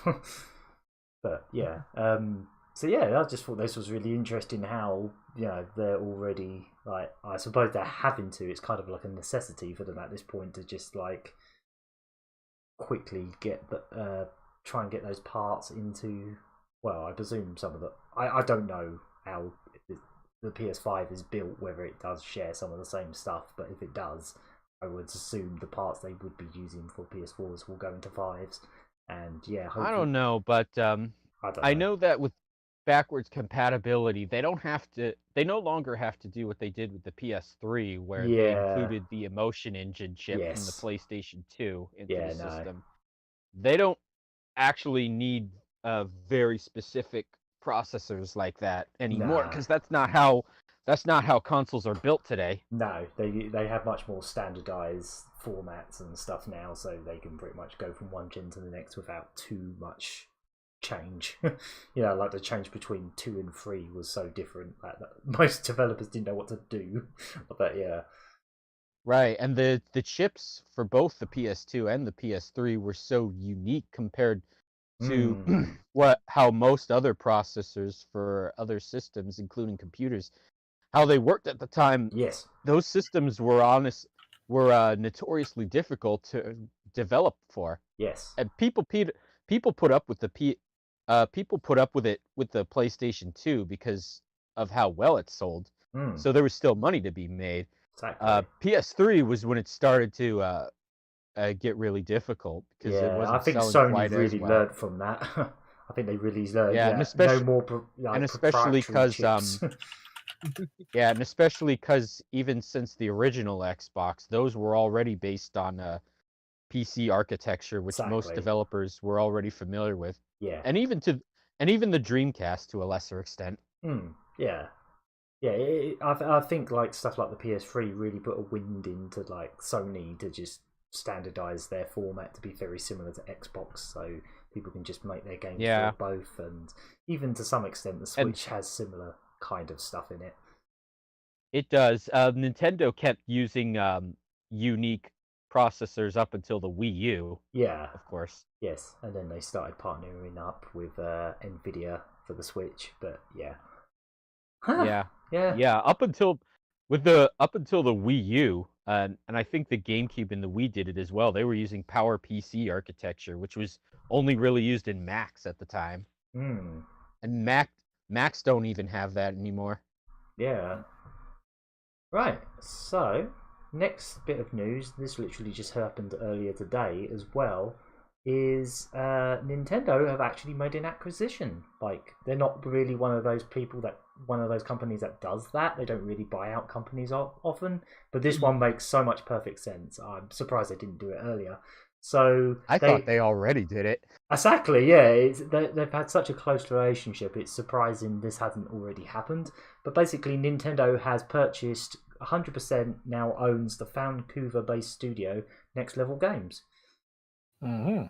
So, if you don't know who Next Level Games are, they are the developers of Punch-Out on the Wii. They made the Super Mario Strikers series, like the football games. They made Metroid Federation Force on the 3DS. And they also created Luigi's Mansion 2 and 3. I forgot they made that Metroid game. Yeah, I think a lot of people didn't like it. A lot of people, a lot of people tend to want to forget Federation Force. Even though it wasn't actually a bad game. They were like, it doesn't have Samus in it. And it has like this chibi art style. What are you doing? But it actually had that really cool like football but with guns mode in it. I forget what it was called now. I grabbed it. Blast Ball, I believe That was a fun mode. Yeah, that was really fun. So yeah, this is like, as far as I know, one of the only like Western studios that Nintendo now owns. But yeah, basically they went into an exclusive partnership back in 2014, I should say. So they've been exclusively making games for Nintendo since 2014 anyway, as a second party. Because before that, they were making stuff for Nintendo, but they also did like licensed games of like Spider-Man, and they even did a Captain America game for Sega at one point. When Sega were putting out like Marvel movie games. But ever since 2014, but that one wasn't one of them. Yeah. I don't know which console specifically they did. They also did Call of Duty Ghosts, or one of the Call of Duty games on the Wii as well for Activision. But ever since 2014, they have been exclusively making Nintendo games. And yeah, way cool. Yeah, especially after Luigi's Mansion 3, that might be the game that probably really put them on the map. Like in terms of Nintendo's eyes, they're like, yep, they're making games on par with what like their main Japanese studios can do. Like the animation in that game is incredible. Like it's got some of the best visuals Absolutely on the incredible. Switch. And they really did. They really took some big leaps and bounds to really enhance the personalities of the characters in the Mario universe, which Nintendo themselves don't often do. Usually it's other developers like Alpha Dream, who does the Mario and Luigi series, who do that.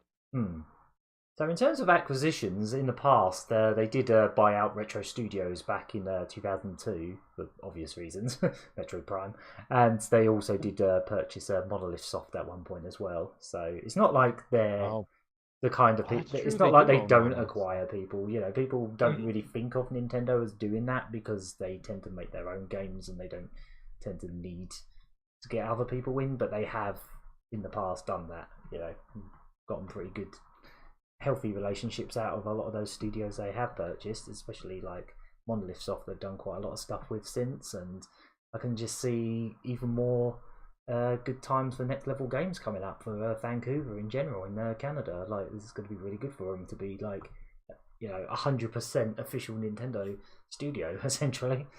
Yeah. I just hope it means we get another Mario Strikers because those games are great. I do miss Mario Strikers. Yes, I loved how I love how Mario's platformers always he looks really happy and he's having a good time. But whenever it's sport, it's serious time. Like look at all the box arts, all the sports games. Mario just looks so deadly serious on all the sports games, but he's all happy and carefree on the platformers, which is weird because that's when he's like going on that's when he's on like death-defying like adventures to save Peach or whatever, you know, like at risk of dying all the time to things, whereas when he's just playing tennis it's like, nope, it's serious time now. And then Mario Strikers, that game took that to the next level. It really did. That is easily the one and only metal Mario game that I so can think metal of. I love it. I love the art, like all the scratchy artwork they did for that game. I always thought it had really cool artwork, and it's just like the most especially like the Wii one, it's the most over the top football game. They've all got like ridiculous armor on and like Bowser's got these massive big metal claws, and it's so weird. I love it. I want to see them do. I want more Mario games like that, where they just like really, because Nintendo have been very strict about how Mario is depicted in games right up to the point where they don't seem to be allowed to make new characters in like Paper Marios or anything like that. It's just like, nope, you get Toads and you get Koopas, and that's your lot. But I would like to see them let. I'd really like to see them let Next Level Games go all out with another Mario game, try something really different, just see what they can do. Yeah. Of course, I'd also be happy with more Luigi's Mansion for them, or even if they just go and tackle another Nintendo series that they haven't even worked on yet, because it worked out great for them when they did Punch Out on the Wii. Oh, I love Punch Out on the Wii. That's one of my favorite. By that remakes point, they hadn't ever. done a. Yeah, by that point, there hadn't been a Punch Out since Super Punch Out on the Super Nintendo, which I believe was. Yeah, that was 15 years earlier. Yeah. And they did just as good a job with the characterization from that game as well. Yeah. Like they did with Mario. Like they really know how to write characters with glowing personalities. I love it. They seem to have like some of the like best animators in the business as well. I don't know why, but like Punch Out in particular, like for a Wii game, it looked phenomenal because like the character animation was just so perfectly done. I would happily take a remake of that on the Switch if you need to have plenty of projects going. I would happily take a new Punch Out on Switch. Either a sequel or remake or something. You could probably think of other Nintendo IPs that are in serious need of that sort of characterization. Yeah, I'd actually like to pick your guys' ears to see what you would like to see Next Level Games do next. To be honest, whether it's more of F-Zero. what they've done before. I mean, anyone. Someone do in the F-Zero, case of just please. anyone do F-Zero. Come on. Well, obviously not someone who's bad at making racing games, of course. Yes. I don't But think. yes, I don't know if they're proven. I on doubt racing next games, level but... games could make a bad F-Zero. No. Yeah, I'd be really curious to see what they come up with next. I think one franchise that would be really interesting to see them revive would be Star Tropics. Star Trop. That if you're going to is a good one. reboot Yes. a sort of, what was it like? 'Cause that game was sort of Western developed, wasn't it? I think. Yes. Yes. Both of the games were neither of them were actually developed in the West, but they were released exclusively in the West. Oh, that's what it was. Okay, yeah, because they have a very they were made Western specifically flavour to for them. Western audiences, but they were developed in Japan, Okay. like most every other NES game. Okay, I wasn't really sure 100% because I always thought the aesthetic to that game was ever so. It felt American, if that makes sense. Like the way all the like characters are drawn in, like the big portraits and stuff. It didn't feel. I mean, Japanese. I'm sure Nintendo of America did help them out with development on that one, but the bulk of that was done in Japan. Yes. Yeah, I don't know. I just think like that might suit the style, like the kind of games they've done in the past. I think like Star Tropics would be a really interesting one to see them revive. I would love to see that come back because that would give them also, a lot of creative freedom as well. Because it's only ever had an NES game; they could redesign everything and just do something completely new with it. Also, I thought for a minute you were going to say Star Fox, and I think that's another great one they could handle. Yeah, good shout. Yeah, it's a good shout out. Yeah. They've definitely, because like Star Fox is definitely one of them franchises where I feel like they've kind of undersold the plot because they just keep repeating the same plot over and over, and they haven't really done much good with the characters. But I feel like next level games could really do some good. Yeah, in terms of characterization, they could do a really good job with them, I think. Yeah, and I would love to see them just continue the story the way it was rebooted in Star Fox Zero. So, now is a good time to stop rebooting the series, and just have a character, have a studio like them figure out what happens next. In fact, what I would love for them to do with Star Fox is, since Star Fox 2 is finally released, they could treat that as a canonical sequel to Star Fox Zero. Yeah. And then the next game will follow from there. Just make Star Fox free. That's it. Yeah, I guess. They're probably not going to call it Star Fox 3, but sure, that's essentially what it is. Yeah. Yeah, I'd be fine with that. Right, next bit. Another little bit of Nintendo thing, but this is actually kind of just like a weird little thing that's come up that I think is really neat. I keep saying it, but neat. So a discovery has been made involving The Legend of Zelda Breath of the Wild by a Twitter user called Hey I'm Heroic. By digging into the files, they've actually found out that all the basic NPCs in Breath of the Wild are actually, like, their faces are constructed using an advanced Mii format. So basically they use some kind of advanced version of the Mii Maker to generate these character designs. I don't know how this person found this out, but they basically went through the files and they found it was like, it's this format called Umi or something that they've been using since like the Wii U and the 3DS, I believe. But basically all the characters have very similar like mouths and eye shapes and like eyebrow types and hair types. Not all of them from the Mii Maker. Apparently some of the hairstyles are missing, and also there's no ability to add a mole like there is on Mii's for whatever reason. But I'll actually put up the picture on the screen of what the Twitter user Hey I'm Heroic put out as like examples. So hey Heroic, I'm Big Elk. So for example, they took Matt from Wii Sports, so technically one of the official Mii's, and ported him into Breath of the Wild. That's a meme, right? Oh, Matt is, yeah. There's actually some examples on the screen right now of Mii's that have been transported back into Breath of the Wild to see what they look like. So the one in the bottom left corner is her personal Mii, and then the one on the bottom right is the default Gunner from Smash Ultimate.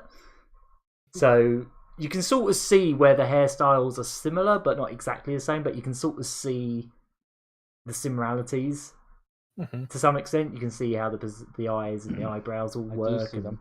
Yeah, I just think this is really cool. So basically, this person might actually start taking commissions because they've obviously got like a hacked version of Breath of the Wild, and it takes some work to hack this data into the game. But this person's actually going to start taking commissions of people, like basically giving them their Miis and then seeing what they look like in Breath of the Wild. Oh, I'd love to do Oh, that. that's neat. That's I love really my cool. Mii. Yeah. So, By the way, did you see when they retweeted that post and said, "Please stop asking me to put Peter Griffin in the game"? why am I not surprised? Or one of those horrible mutated, questionable Miis that a lot of people made. What would they end up looking like? I've got a Hank Hill me. Oh, that'd Watch be me nice. give him the Michael Jackson me that my sister made back in the Wii years. Oh Oh god. god. I remember we were at Summer Sonic one year and I had a really questionable one like come up on my street pass. Oh, I've got the tweet up here. So yeah. Do you Turns remember out that, Aaron? Huh? Do you remember that when Oh yeah. yeah, it was Turns not out really the nice. the NPCs in Breath of the Wild use an advanced version of the Mii format. This means that with modding, you can inject Miis into the game. Thinking about opening commissions for Mii injects, both screenshot images of your Mii and mod downloads. This person even has a database you know what? of all the official Miis that Nintendo has ever put into games. Like it's I like a just Mii remembered library. something. It's really weird. So like Miitopia Miis, you can see all the. Oh, I don't know which ones are working at the moment, but you can go on these pages and it will show you. Miitopia. Let me try, like for example, Smash Brothers for Wii. Oh, okay. I don't think the website's working properly at the moment. Maybe it's getting a load of traffic, but yeah. I just Yeah. rememred something. Remember cool. when people found an NPC in the game based on Eiji Aonuma, the director of the Legend of yes. Zelda series? Yes. I wonder if he made that with his own Mii. Probably did. Because Yeah, probably. I remember getting that Mii in Street Pass years ago. Yeah. Yeah. Well, I kind of hope Mii's never go away, or they just hang around in some capacity, because it looks like. Because for starters, like the technology behind the Miis was something they were working on since the NES days. They were literally they made like a face creator for the NES that was essentially an early version, and then there was also like the 64DD version of it, and there's loads of stuff in the past. And yeah, it's really interesting to just see them using that technology in one of their main games as well. And it's really surprising how well it works as well. Like you'd expect them to just look like Miis, but I guess they don't. I don't know. It's cool. Like you can see they're clearly the same face, but they're also just better rendered, aren't they? They're not as simplistic. They've got more. They've been going on. HDFI'd. They are. Yeah. They've been They given changed up some of the RTX parts, so they changed up the facial parts. So even though you can still recognize them, yeah. they're they don't look as simple as they do for the Miis because of the art style in the game. Yeah, exactly. I just thought that was really cool. Like that came up on my feed. When was this tweeted out? A few days ago, I think. Yeah. Oh, yesterday. Yeah. I'm just thinking, her saying that she might do commissions, and now this whole news article has blown up. I wonder how many commissions he's been asked for now. Yeah. I wonder how many like meme faces she's going to end up with and stuff like that. But okay, special. She'll probably get Lonk at some point. I think I ran. Yeah. I think I ran into Lonk. There's quite a few other little in answers Miitopia about stuff. I just forget where. She has actually been answering a lot of questions people have as well. Apparently, Link, Zelda, and pretty much any important character doesn't use the Yumi format, obviously. It's Yeah, mainly just makes sense. it's basically all the regular ass people that you see, like standard characters that don't really have any importance to the plot. Just That's random really people. cool, though. But yeah. What races are Yumis? Technically all of them, but only human races use the me-like values. Okay. Does it mean it's possible to backpull Yumi NPCs into me's? Yes, kind of. You'll be losing a lot of information going backwards like that, but you can get something close. So you could take all the NPCs that are in the game and maybe bring them back to being me's? That's basically making a chibi version of them. Yeah. It's like, oh, here's lady number 6 from that specific town that lives by that house. But yeah. Yeah, you remember her, right? Yeah, oh, I don't know. It's cool. It's really interesting, though. It's fascinating. Like, as soon as that came up, I was like, that's a highlight of the week for sure. It's just super rad. Gaming highlight of the week. Alright, well, we've got one last bit of news, and it's more Nintendo news, and unfortunately, it's not good news. So, a few years ago, I think it was back in 2000. I'm trying to remember what year it was now. 2017, I think it was. They closed the DSiWare store from, obviously Nintendo DS stuff. So you couldn't buy DSi games on the original Nintendo DS anymore. But DSi games have been available on the 3DS eShop, because they basically just put them on there and said, oh, you can get them here now for your 3DS or whatever, because they were obviously moving on from the DS. But as of pretty much since yesterday, and so far this mostly applies to America, but this is probably going to age like milk, so I'm just going to say everywhere, because it probably will be by the time like tomorrow comes or something. But DSiWare games are starting to disappear from the 3DS eShop. They're just vanishing. Like, if you didn't already buy them and download them, you can't get them. Like, Well, you can still re-download them. You just can't purchase them. Oh, okay. You can still re-download them. Yeah. That's good. Yeah. Well, that's something. As I know, that's how quite a lot of stores, when they sort of take stuff down, they still let you re-download them, unless it's PT, of course. Konami. Yep. But yeah, apparently there's been something. Basically, all DSiWare games released before May 2011 have been deactivated and no longer available to purchase. There's something like 250 odd games or something like that. Yeah, without any warning whatsoever, because you know what happens with like the Wii Shop. They gave us plenty of time. They gave us plenty of warning for that. They were like, obviously that was a whole storefront. Yeah. The Wii Shop channel, they gave us 2 years advance warning, Pretty much, which is more than most other companies will give you in certain situations. But here they just took everyone away and took everyone. They took most of the DSi games away and didn't tell anyone. Yeah, I think most of these have been in America so far, and apparently some of them are still available in Europe as we say this, but I don't know how long that'll be for. Yeah.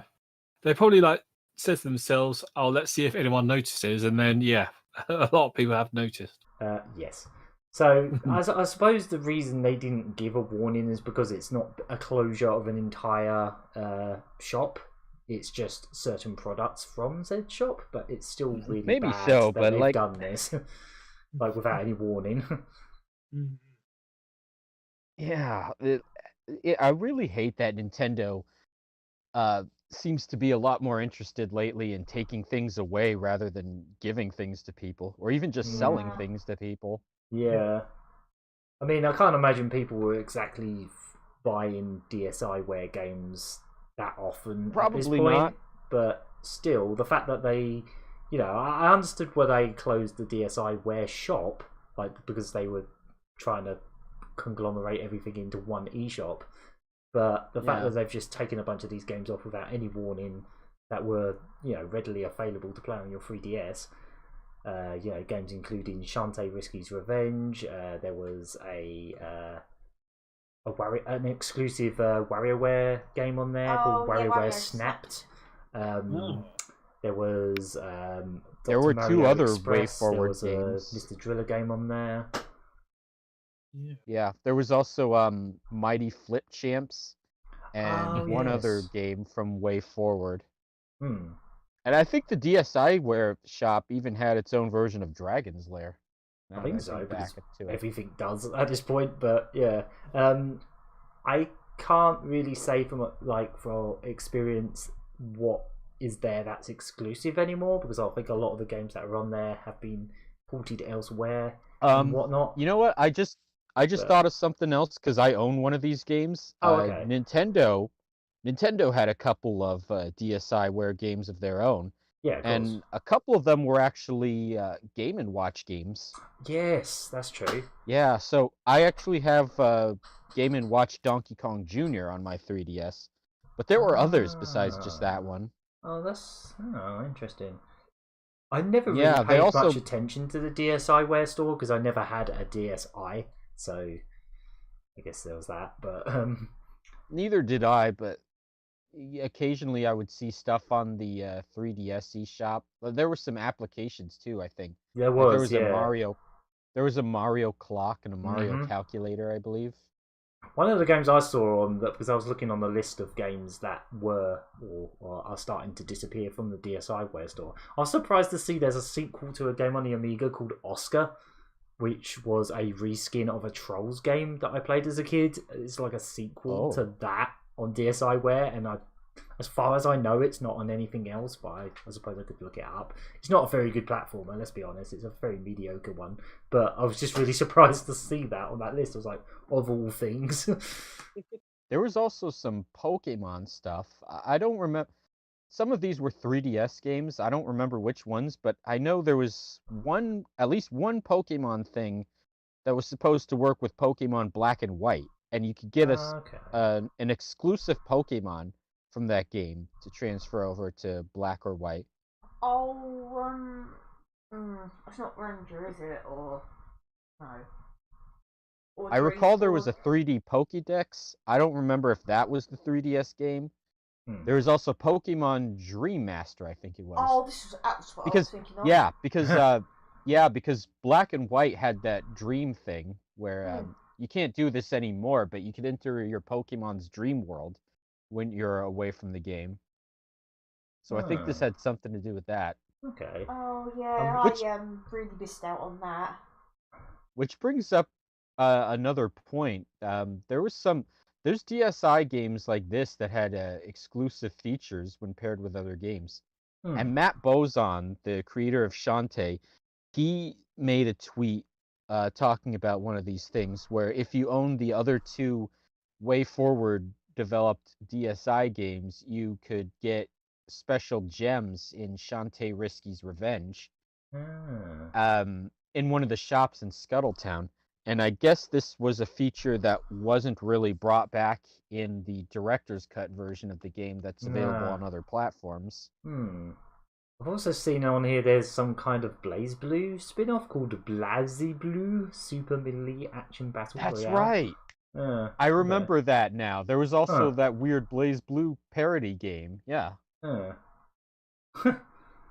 Yeah, just having a look through the list, because to be honest, I don't think I've ever actually purchased a DSi game. Apparently there's a version of Earthworm Jim on it, like Gameloft, which I presume came out at the same time as the HD one. There was also a Prehistoric Man, which I believe was a Super Nintendo game. Yeah. I only ever had two DSiWare games. It was the Game & Watch Donkey Kong Jr. game and Legend of Zelda 4 Swords Anniversary Edition, which I was lucky to download before they delisted that, which happened a long time ago. Dark Void Zero was on it as well. Interesting. I know that came out on Xbox Live. Dark Void Zero. I remember that. That game is thankfully also on other platforms, so you can get it on Steam and Mighty Milky Way is the Xbox other WayForward game you were thinking of, I think. That's it. Yeah. Mighty Milky Way. Wait, there isn't one Oscar game. There's two. What the hell? Why did they revive this random old Amiga mascot thing platformer for DSiWare. How utterly random. Someone liked that game, I guess. Who was that even put where out there's by? there was the potential for money to be made. Playground. Okay. Yeah, for the 3 people that remember Oscar on the Amiga. It was like a packing title for the CD32. Let that sink in. Oh my gosh. Yeah, so digital future and all that, it sucks because they can just pull games out of they can just make games vanish. And I know Way Forward is pretty good with making their games available on other platforms, but I guess that's what you just have to do now. Even Nintendo themselves, they have games on here that they're just never going to bring back, and it's real. And I really hate that Nintendo's not always willing to go the distance to preserve their own games. I kind of hoping that the Switch might be different in that respect. I'm hoping they keep the Switch architecture going. That their next system will still be a Switch system, or will still play Switch games. I'm really hoping that's going to be the case. Because I'm bought a lot of games on the Switch. I'm hoping so too, but at the same time, I don't have a lot of faith in them to even bring back anything that came before the Switch. Yeah, no, I can't see them doing that. I just think from the Switch onwards they might, but I just don't think anything before that. That much they might, but when it comes to anything before the Switch, they'll dole out only usually the most popular games they can think of, and even then they'll find an excuse to take away those games in due time. Yeah. But even with Super Mario 3D All-Stars, they at least tell you ahead of time, this is not going to be around forever. We're going to take this away on this specific date. Which is very different from what's happening here, where they don't tell you ahead of time that the DSiWare games are going away, and so they can let you know that, hey, if you still want any of these games, I wouldn't be surprised if they were crunching numbers. I wouldn't be surprised if they were just crunching numbers and they went, hey, nobody's actually bought a DSiWare game for a year. Maybe. There's a small chance that happens. They were literally looking at the sales numbers and they were like, well, none of this is selling. Let's get rid of it. I honestly wouldn't put it past Save them. some server space. I for the really millions would of not put Switch it past games them. that are coming out. Yeah. Right. I think with that's all the news we've got this week, and I think that will do us for the 98th Lucky Hit podcast. Mm-hmm. Oh, is it over already? 400. I mean, it doesn't have to be if you don't want it to be, but We're gonna stop at 99, and then we'll just disappear for a couple of years.